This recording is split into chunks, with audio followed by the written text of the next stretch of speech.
Assalamualaikum warahmatullahi wabarakatuh. Ketemu lagi bersama saya, Kang Wowo, di Cianjur Inisiatif. Kita ngobrol-ngobrol santai. Pada kesempatan ini telah hadir Kang Gangan Solohyudin, calon independen, dan saya ditemani oleh Bembi.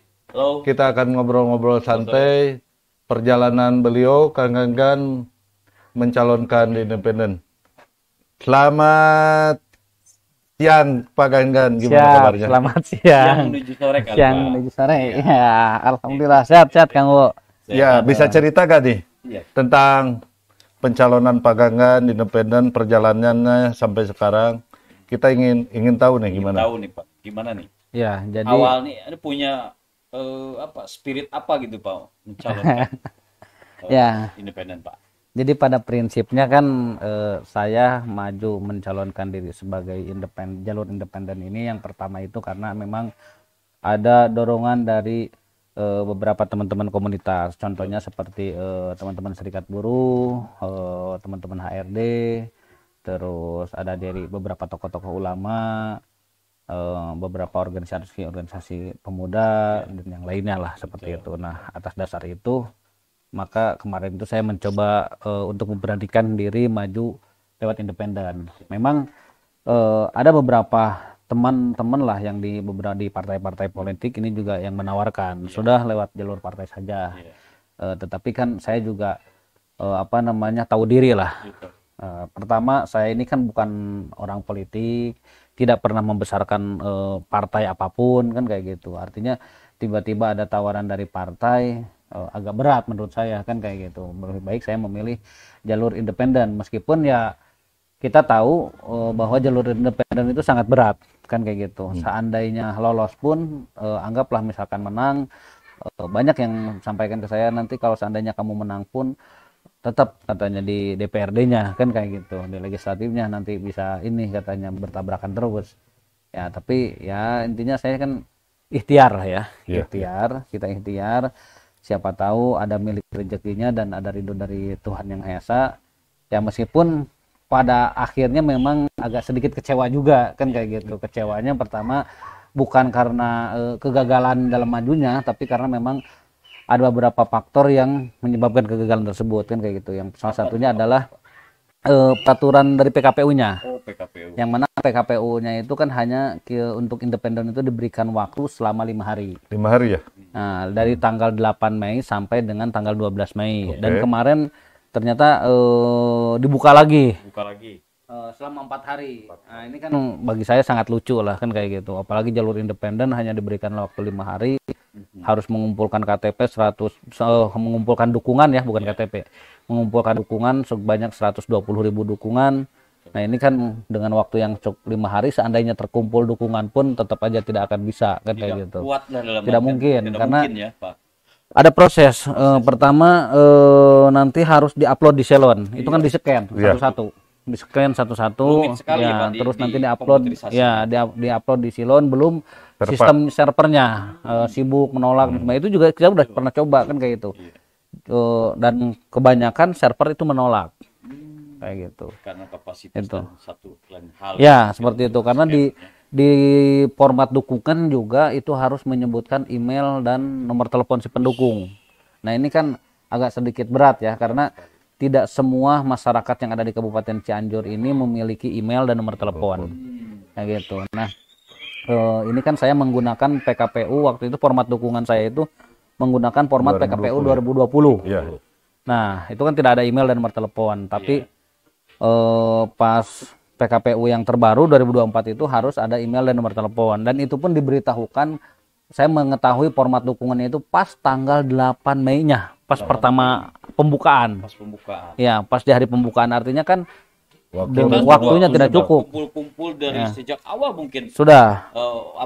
Dengan format yang 2020. Ya, kalau dukungan itu insya Allah sebenarnya sudah terpenuhi sebenarnya secara ini ya, secara aturan sudah terpenuhi, bahkan lebih dari 120.000. Tapi kan masalahnya format PKPU-nya ini berbeda. Karena untuk format PKPU 2020 itu tidak ada nomor email dan nomor telepon, tidak ada format email dan nomor telepon. Seperti itu. Jadi ada kita mungkin menjadi hambatannya itu ada email dan nomor telepon Ya, yang betul. harus dicantumkan gitu Ya. Pak. Nah, artinya kan begini, bagi saya kan seandainya KPU memang mewajibkan harus ada email dan nomor telepon, artinya kan ini sama saja bahwa masyarakat yang mempunyai hak pemilih itu adalah orang-orang yang punya nomor telepon dan email. Oh, Karena secara perspektif iya, ya. iya, seharusnya kan begitu, karena untuk calon independen di dalam format dukungannya itu kan harus ada email dan nomor telepon. Nomor telepon. Nah, artinya yang berhak mempunyai hak suara itu adalah masyarakat yang punya email dan nomor telepon. Kalau misalkan tidak perlu, ya janganlah dibuat di format dukungannya, kan kayak gitu. Karena itu akan menyulitkan kita. Nah, kalau misalkan ya itu hanya formalitas, ya kalau cuma formalitas ya jangan ditulis. Kan gitu. Karena sistem nanti akan tetap membaca aplikasi itu. Lengkap tidak? Contoh misalkan kayak nama, NIK-nya, ya kan, terus tempat tanggal lahir, alamat, pekerjaan, ini kan sistem aplikasi seluler kan membaca, ya kan, menyesuaikan dengan format. Ternyata, nah ini terbukti kalau kemarin itu katanya tidak perlu ada email dan nomor telepon, udah nggak apa-apa, tidak ada email, tapi tetap prakteknya itu ditolak sama sistem. Ditolak sama sistem. Iya, ditolak karena tidak ada email dan nomor telepon itu. Ini pengalaman ya, ini pengalaman Ya. pertama kan. Pengalaman pertama saya. Ada yang mau disampaikan ke KPU nggak ini? Ini Ya paling pesan-pesan saya ke sih KPU sebenarnya begini, untuk khususnya di KPU lah, KPU pusat lah kan kayak gitu. Kalau memang KPU itu kan kesannya kalau kemarin itu kan seolah-olah kesannya itu tidak boleh ada independen lah. Ya kan, bayangkan saja dengan waktu 5 hari, udah gitu bentuk format dukungannya pun diberitahukan pada saat pembukaan tanggal 8. Artinya kan gini. Kalau bentuk format dukungannya itu diberitakan pada tanggal 8 Mei, sedangkan batas pendaftaran itu dari tanggal 8 sampai tanggal 12, bayangkan saja 119.000 berapa lah, pokoknya sekitar 120.000 ya. Betul. Kalau kita pasin angkanya 120.000 dukungan itu dalam waktu 5 hari harus selesai.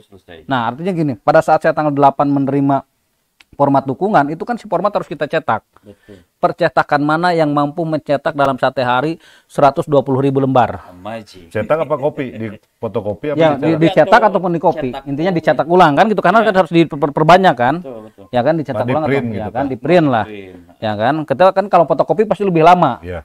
Artinya harus ke percetakan, dicetak ulang kan. Nah, ini percetakan mana yang mampu kan kayak gitu. Itu satu. Yang kedua, seandainya misalkan anggaplah kita sebar nih ke semua percetakan yang ada di Kabupaten Cianjur, misalkan kan kayak gitu, yang 120.000 dukungan ini. Nah, anggaplah itu kan pasti dikirimkan pagi, diambil sore. Ya kan? Nah, barulah setelah itu malamnya kita distribusikan ke semua pendukung. Nah, Cianjur ini kan kabupaten terluas kedua di Jawa Barat. Jawa Barat. Ya kan, perjalanan contoh misalkan kita anggap pendukung kita yang ada di wilayah Cidaun. Iya. Nah, perjalanan dari sini ke Cidaun ini kan berapa jam? 6 jam lah gitu. Ya, Jam 6 jam lebih ya, kan Pak. kayak Oh, gitu. iya. Kan nggak mungkin kita langsung distribusikan. Ini kan ada waktu proses. Iya. Secara hitung-hitungan, secara matematik nggak bakal cukup. Kan kayak gitu. Siapapun itu nggak bakal mampu. Nah, artinya bagi saya pesan ke KPU adalah, kalau memang tidak boleh ada independen, ya sudah hilangkan saja independen kan kayak gitu. Nah, kalau memang kalau tahun depan misalkan diperbolehkan lagi ada independen, artinya kan gini. Ketika PKPU itu KPU pusat mengeluarkan PKPU tentang pemilihan pilkada ataupun yang lainnya kan gitu. Pilkada, kepala daerah kabupaten, wali kota ataupun gubernur, artinya kan gini, pada saat dikeluarkan itu berikut juga formatnya. Jangan format dukungan itu ada di detik-detik terakhir. Minimal kan begini. Contoh misalkan PKPU-nya itu kan keluar bulan Januari tahun 2024 kalau nggak salah ya. Januari 2024. Nah, pada saat Januari 2024 itu kan dia tidak menyebutkan tentang teknis untuk independen seperti apa, bentuk formatnya. Dia hanya mencantumkan untuk independen itu dari bulan Mei sampai dengan Agustus kalau nggak salah. Kan kayak gitu. Artinya kan seolah-olah waktunya lama.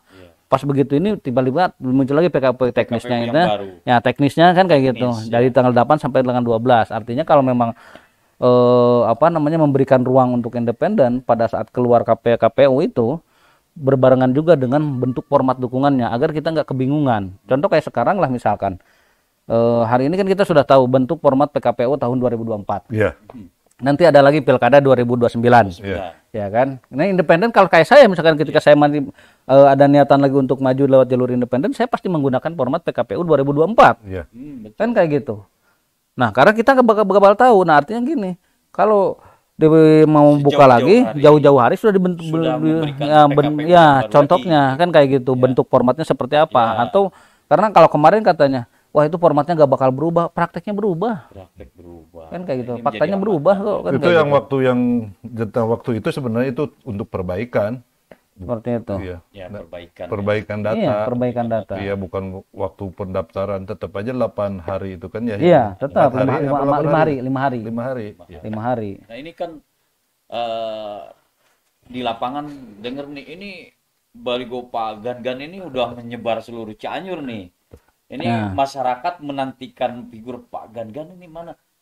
Dengan kondisi yang kemarin isu-isu yang kemarin Pak Gan-Gan ini nyalon atau enggak, nah dengan dukungan dan sebagainya. Nah ini kan menjadi isu liar, dan sekarang mungkin diklarifikasi. Ya, tapi ya pada prinsipnya sih gini, kemarin kita sudah juga melakukan kewajiban kita ya, artinya kita memasang baliho itu bukan hanya sebatas untuk mencari popularitas atau seperti apalah kan kayak gitu, tapi memang kemarin itu kita sudah mendaftarkan diri ke KPU kan gitu, tapi karena memang waktu yang tidak cukup, bahkan saya sudah buat video klarifikasi bahwa intinya kita mundur untuk jalur independen. Nah, ini kan nih, kayak ini gitu. harus didengar nih.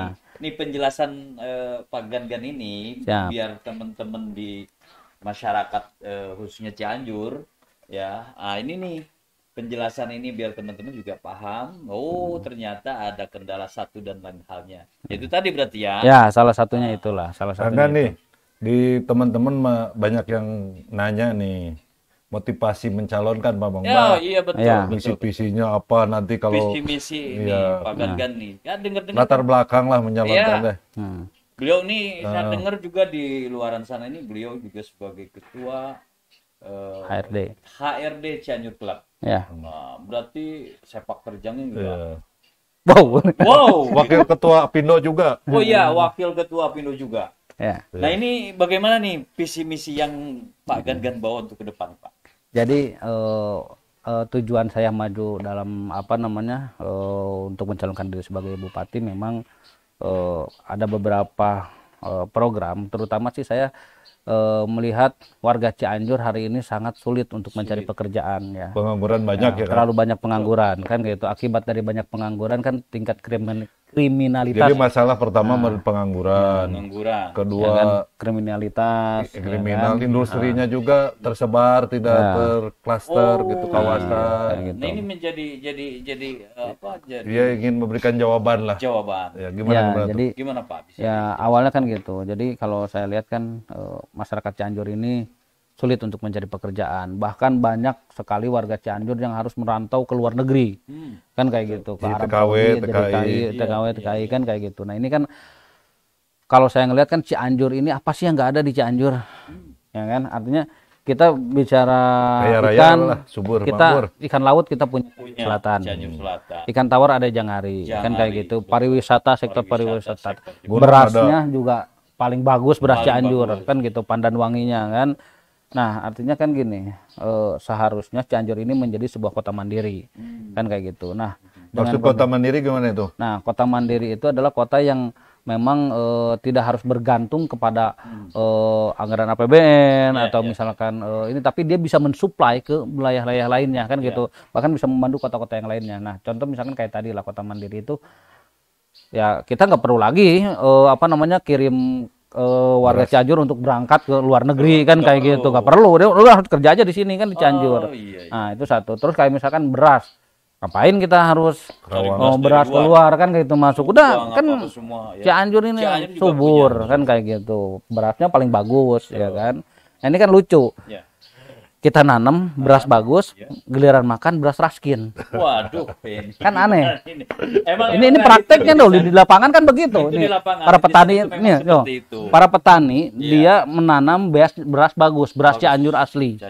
Ya kan, giliran panen, ya kan, beras premium. Giliran panen, Nah, pas terus masak, loh, kok jadi braskin yang dimakan? Kan kayak gitu. Kan ini berarti harus ada apa kan kayak gitu, apa, seperti ya, itu kan mungkin kayak harus- gitu. harus Nah, artinya ada hadir ya, pemerintah di situ. nah dari situlah saya misalkan kayak kemarin itu saya salah satu programnya adalah bagaimana di Cianjur ini pertama saya bagaimana mengurangi jumlah pengangguran dulu. Pengangguran, Kan kayak terutama gitu. pengangguran, Bapak. Pengangguran dulu karena dampak dari pengangguran ini kan terlalu banyak pengangguran ini kan dampaknya sangat bahaya kan gitu. Tingkat kriminalitas ini kan sangat tinggi kan kayak gitu. Karena Perceraian iya, juga. termasuk perceraian. Karena gini, orang yang menganggur itu efeknya kan tidak punya duit. Betul. Kalau nggak punya duit, menghayal atau kriminal. Ya kan? Ini netizen ini. Ya kan? Nih, Nah, tapi emang gini, ini Mas. krusial. Nah. Bang Menghayal. Membi, sekarang ada ini apa judi online ada. Ada Iya. judi online. Iya kan? pinjol Dampaknya kan juga. ini kesana sini kan kayak Waduh, gitu. ini yang tadi Pinjol. juga miris Iya. juga Iya. karena memang saya lihat di database BPS tuh ada 17.000 lebih SMA lulusan Dalam Iya, setahun Cianjur, itu di Cianjur kan ya? 2024. Cianjur itu dalam setahun Kalau nggak ada salah ya, kalau nggak kurang salah lebih 30.000 lulusan 30.000. SMK. Iya, iya, iya. SMA, iya. SMK. Lulusan SMK ya, yang Ya, tidak. SMA, SMK itu 30.000 dalam setahun. setahun. Yang Nah, menu- ini Gitu. problemnya nih, yang gimana? meneruskan Kurang lebih ke segitu. perguruan tinggi paling Hanya berapa? 25% lah. atau 20%. Iya, nggak terlalu banyak kan kayak gitu. Nah, ini Nah, dengan itu Bapak dalam artian ya tergerak lah mungkin ya. Ya. artinya. Ini untuk solusi untuk memecahkan Nah, untuk para memasak- gadget-gadget iya, kan gini. milenial. Iya. Gimana nih Pak? nah jadi kan ketika ini kan harus menjadi sebuah bagaimana pemerintah bisa menyerap tenaga kerja yang lebih banyak ini kan kayak gitu. Nah, artinya kan mau nggak mau suka nggak suka meskipun terjadi banyak perdebatan lah pro kontra kan gitu mengenai tanah produktif dan tidak produktif ini kan kayak gitu. Nah, artinya tetap hanya satu-satunya adalah bagaimana Cianjur bisa mempunyai sebuah kawasan industri. Dengan adanya kawasan industri, nah ini kan nanti dari pemerintah ini bisa bekerja sama dengan Badan Koordinasi Penanaman Modal kan BKPM ataupun yang lainnya. Nah, untuk menarik investasi masuk ke Cianjur. Kan Tapi kayak ada gitu. kendala Kang tata ruangnya. Iya, Bu. Apa di Cianjur ini? Udah dibentuk apa belum? Nah, ini saya nggak tahu nih di pemerintahan Kabupaten Cianjur ini apakah penelitian atau secara RT RW ya? komprehensif Ya. RT RW itu rancangan tata ruang dan wilayah ini apakah sudah dibentuk oleh para legislator dan eksekutif ya? Iya. Nah, ini memang perlu Ya, betul. perlu didorong juga mungkin, Betul, Pak. Gimana betul. nih, Pak, menurut Kalau Bapak nih? kalau dibentuk sepertinya sih sudah karena kemarin saya pernah lihat beberapa dari media online ya kan Oh, gitu dari media online udah ditentukan zona-zona industrinya, tapi disahkan belum. Oh iya. Nah, ini kan Masih draft berarti. ya disahkannya belum. Nah, kan Disahkannya kayak gitu. Nah, belum. dan inilah sebenarnya yang sangat ditunggu-tunggu oleh para investor kan kayak gitu agar mereka juga punya kepastian hukum. Jangan sampai nanti membangun pabrik di lokasi yang bukan zona industri. Oh iya. Kan kayak gitu. Nah, ini kan bahaya juga. Nah, terkait tadi berbicara mengenai konsep kawasan industri, harapan saya kan dengan adanya kawasan industri atau khusus klaster industri ini nanti juga mudah apa namanya ini kan bisa diatur juga mengenai IPAL. Nah, karena kalau hari ini kan setiap pabrik itu satu pabrik satu IPAL. Satu Iya, pabrik satu iya. IPAL. Nah, tapi berbeda kalau nanti misalkan di Cianjur ini ada sebuah kawasan industri, sentralisasi industri, nah IPAL-nya juga harus tersentral. Nah, ini jadi lebih mudah dalam mengontrol kan kayak gitu, controllingnya terhadap Karena pencemaran bahaya tuh, lingkungan, bahaya. bahaya. Oh, bahaya juga, Iya. Pak. ya. Bahaya pencemaran lingkungan nantinya Pencemaran kan. lingkungan. Nah, artinya kan kalau misalkan nanti siapa yang mengelola IPAL? Nah, yang mengelola IPAL ini adalah pemerintah. Iya. Kan kayak gitu bisa saja nanti dijadikan sebuah salah satu BUMD kan kayak gitu. Terus untuk pengolahan IPAL ini nanti misalkan contoh dalam Kayak sebuah TPA gitu ya, Ya, tempat seperti sampah. itu. Sampah, Nah, jadi nanti misalkan dalam sebuah kawasan itu misalkan kan terbagi blok-blok. blok. Ya, contoh misalkan blok A, ini khusus industri elektronik. Nanti IPAL-nya di sini. Kan kayak gitu sentral semuanya. Nanti blok B misalkan khusus industri pakaian jadi, nanti Konveksi di ya. sini kan kayak gitu IPAL-nya. Nanti itu semua tersentralisasi seperti itu. Ya ini Nah, karena kalau tidak tersentralisasi, maaf ya kan kalau misalkan terjadi sesuatu yang tidak diinginkan, misalkan terjadi meledak atau apa, ini kan cukup tinggal isolasi aja wilayah sekitar. iya. Nah, berbeda kalau misalkan kayak sekarang, pabrik ada di mana-mana kan kayak gitu. Nah, Yang ditakutin pencemaran Pencemaran lingkungan ya. sungai, gitu, Kan kayak buang ke sungai. sungai, apa Lingkungan- itu lingkungan ya. kita Iya. cemar dengan adanya. Kehidupan jadi seperti itu. ya hancur lah kita. Ikannya, apanya gitu. Nah, ini kan airnya. Menarik sekali ya netizen, bahwa industri ini harus memang dijonasi. Ya, harus dibuat zonasi, zona industri. Dibikin ya seperti di Karawang, Purwakarta dan sebagainya. Bekasi ya, yang bisa tidak memang menyerap tenaga kerja. Ya, karena satu pabrik juga. Itu contoh misalkan kalau padat karya itu paling sedikit dia bisa menyerap jumlah tenaga kerja paling sedikit itu 1000. Industri padat karya ya. Nah, kecuali kalau industri padat modal memang nggak terlalu banyak, paling sekitar 500, 1000, 2000 itu udah paling banyak. Bahkan industri padat karya itu bisa mampu menyerap tenaga kerja nyampe 10.000, 20.000 kan gitu. Contoh misalkan di Cianjur ada salah satu pabrik yang memproduksi sepatu itu kan. Ya. Itu kan buruhnya itu nyampe 9.000, 10.000 kan kayak gitu. Ini juga ini meningkatkan ekonomi sekitar. Ya. Jadi memang ya itu satu, yang kedua para lulusan angkatan muda ini bisa bekerja di situ dan mendapatkan hasil ekonomi. Ya jadi gini Kang Bebi, berarti di buruhnya sejahtera, lingkungan terjaga itu. Yang utama itu yang paling penting. Jadi itu yang paling penting. Masyarakat sejahtera, lingkungan terjaga. Memang menjadi seperti itu. Karena mau nggak mau kita nggak bisa menolak yang namanya industri ini kan perkembangan zaman ya kan kayak gitu, perjalanan zaman. Kalau hari ini ada yang mau nanti industri merusak lingkungan bla bla bla dan sebagainya, ya mungkin mereka berbicara seperti itu karena melihat hari ini. Tapi kan kita tidak bisa juga menolak perkembangan zaman kan gitu. Artinya kan harus membuat sebuah solusi bagaimana caranya meminimalisir kerusakan lingkungan tersebut. Kan kayak gitu. Artinya ya sentralisasi inilah industri kan kayak gitu. Karena konsep saya itu ke depan itu Cianjur itu harus terbagi beberapa klaster. Ya, ada klaster industri nanti di sebelah sini. Klaster perumahan nanti sebelah sini. Kan kayak gitu. Artinya perumahan itu pasti dekat dengan industri kan gitu. Ada untuk mendekatkan tenaga kerja, para pekerja dengan perusahaan-perusahaannya kan kayak gitu yang terlalu jauh. Nah, terus nanti ada klaster perikanan, pariwisata. Jadi kalau terbagi klaster, tata ruangnya kan ini lebih enak, lebih mudah terkontrolnya kan kayak gitu, lebih cantik lah Cianjurnya ini. Blueprintnya Cianjurnya. Ya, jadi harus seperti itu. Belum ada kan blueprintnya Cianjur nanti mau jadi gimana Cianjur itu kan belum ada Pak Bambang. Kita juga tahu nih Cianjur jadi naon gitu suka teh. Itu yang menjadi bahasan kita juga nih. Jadi karena memang Cianjur ini mau dibawa kemana? Kemana? Iya. Kalau negara kita dulu ada GBHN ya. Ada garis besar haluan negara kan. Iya. Oh ini kita mau akan 20 tahun ini akan ke sini akan capaian-capaian. Nah ini Cianjur kita bingung. Ya, dan perlu kita tahu kan gitu mengenai aglomerasi ini kan sudah dikesahkan. Ya kan kemarin Cianjur itu masuk itu. Ya, kemarin itu saya pernah diundang di acara Forum Investor itu di Bandung. Itu ada dari pokoknya investor-investor se-Jawa Barat lah ya. Nah, salah satunya itu ada lucu juga kan gitu. Ada dari teman-teman Kerawang kan gitu. Dia merasa cemburu terhadap Cianjur. Nah, kenapa Cianjur masuk aglomerasi? Kan kayak gitu. Kenapa? Sedangkan dari segi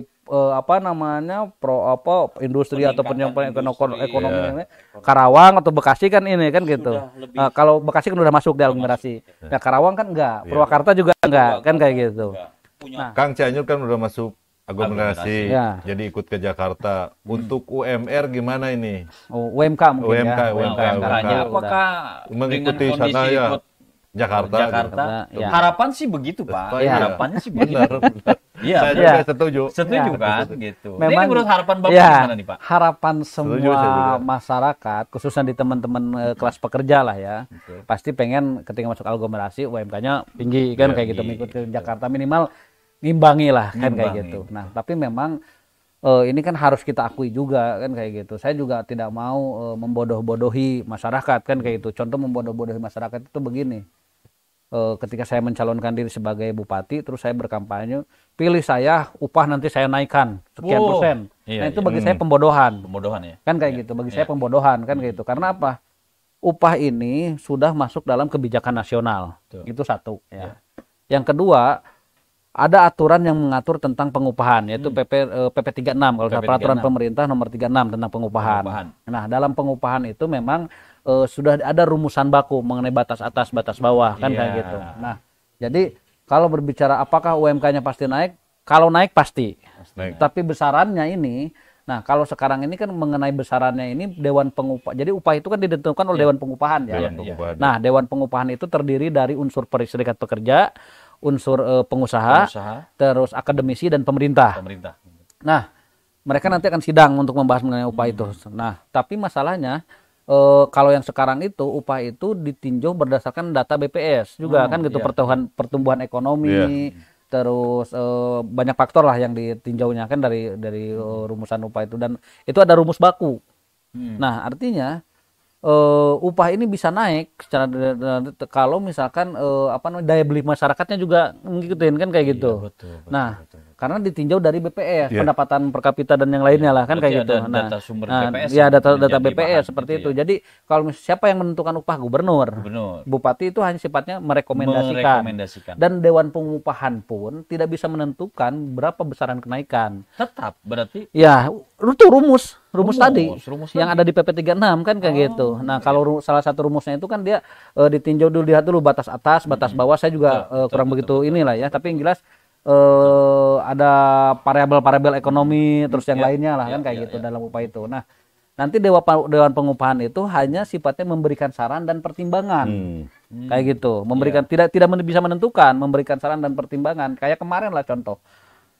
Dari rekomendasi dari Cianjur ini kan 14%. 14%. Lumayan tahun kemarin itu. Kenaikan. Ya, kenaikan itu rekomendasinya dari Cianjur ini 14%. Masuk ke provinsi, kan kayak gitu. Di provinsi ini kan juga ada Dewan Pengupahan Provinsi. Digodok lagi di situ. Apakah sudah sesuai dengan regulasi atau tidak? Oh, ternyata tidak sesuai dengan regulasi. Dibatalkan, rekomendasinya ditolak kan gitu dengan rumus lagi. Itu rame-ramenya Pak di waktu ada di Serikat Pekerja yang masuk ke pendopo dan kita bantu. Nah, ini mungkin tetap aja ya. Kalau menentukan itu jadi saya Dewan Pengupahan Provinsi juga berarti saya begini. Ini nggak usah dibodoh-bodohin juga ya. Saya berani potong telinga.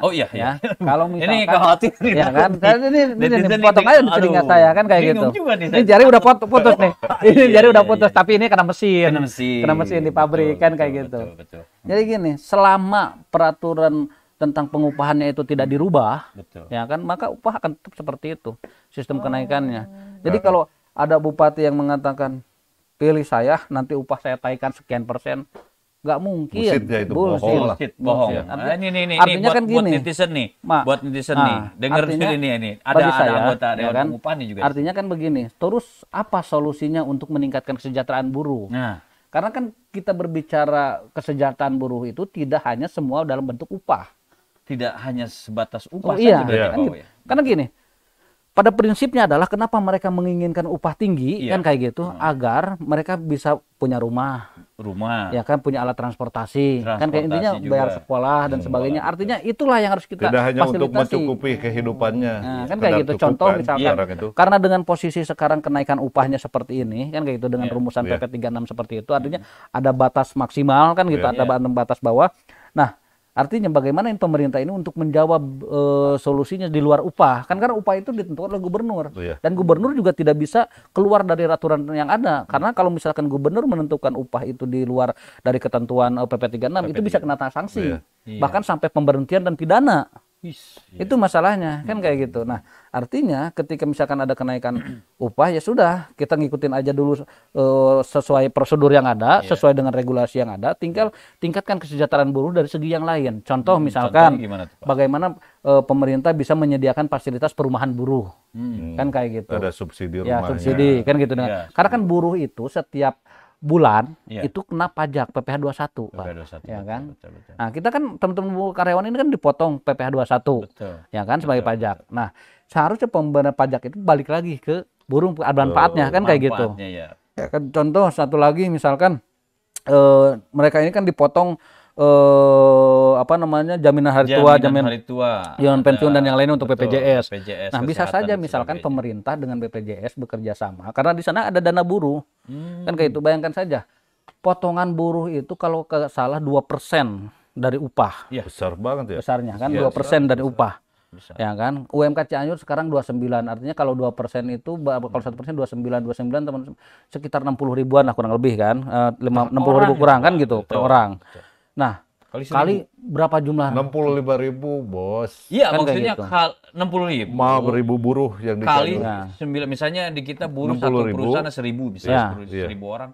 Lumayan juga ya. Iya, belum Iya, ya, totalnya potongan-potongan yang lainnya. Artinya kan 65.000. gini, pemerintah bisa Buruh bekerja sama Cianjur dengan itu. BPJS karena di BPJS juga ada program mengenai perumahan buruh. Iya. Nah, tinggal pemerintah kan banyak nih tanah-tanah di Cianjur ini, Iya. ya kan? Berarti Tanah bekerja sama terlantar dengan ya, banyak tanah terlantar, kan sampai kayak gitu. 36.000. bekerja sama dengan developer yang Ya, lokal, nah dikerja sama kan dengan BPJS, pendanaan BPJS kan kayak gitu. Karena BPJS ada program itu. Program itu, Ya kan gitu iya. untuk perumahan buruh. Nah, Nah, ini nih. dikerjasamakan. Nih Seperti untuk itu kan para solusi juga. Iya. Artinya berbicara kesejahteraan itu, contoh misalkan gini, Pak Bambang, Iya. mau nggak digaji sebulan cuma 1 juta, tapi dengan catatan Rumah rumah sudah disediakan, Disediakan. pendidikan sudah selesai kan gitu, tidak berbicara lagi Kesehatan pendidikan, sudah kesehatan terkapar. cover semuanya selesai, tinggal cuma buat makan doang kan kayak gitu. berarti makan dan transport saja. Iya, transportasi misalkan kayak transportasi buruh kayak sekarang nih. Iya. Dengan kemacetan seperti ini. Kalau saya jadi ini pemimpin kan kayak gitu, maka saya akan buat aturan Perda wajib ada bus jemputan transportasi. Iya. Oh, tapi kalau saya dengar ya, bukan saya dengar ya, memang kalau di kabupaten-kabupaten lain atau di kota besar sudah memang ada Ada selayaknya jemputan transportasi, kan kayak gitu. ya. Ya, transportasi. Harusnya Bisa saja nanti Pemda misalkan membuat sebuah perusahaan BUMD ini yang dikelola oleh Pemda Oh, kan gitu, iya. dibuat bus jemputan untuk terus karyawan. Ini menghasilkan Ya kan? PAD juga, Pak. Iya, kan kayak gitu. Wah, ini bagus juga nih. Nah, Ya, bagus nih, juga nih pemikirannya. perbincangan kita menarik sekali, tapi sayang waktu nih, nanti jawabnya Oh, nanti kita siap. lanjutkan Ya. tentang aglomerasi. Masih Ya masih Masih banyak. banyak mungkin. Tapi karena kita waktu nih, waktu memang kita akan lanjutkan kembali pemirsa Cianjur Inisiatif. betul. Saya Kang Wowo Siap, saya Gergan Solehudin. Saya Bambang. mengucapkan selamat Selamat di video yang selanjutnya. Terima kasih. Wassalamualaikum Tunggu kami. warahmatullahi wabarakatuh. di perbincangan selanjutnya. Terima kasih. Terima kasih.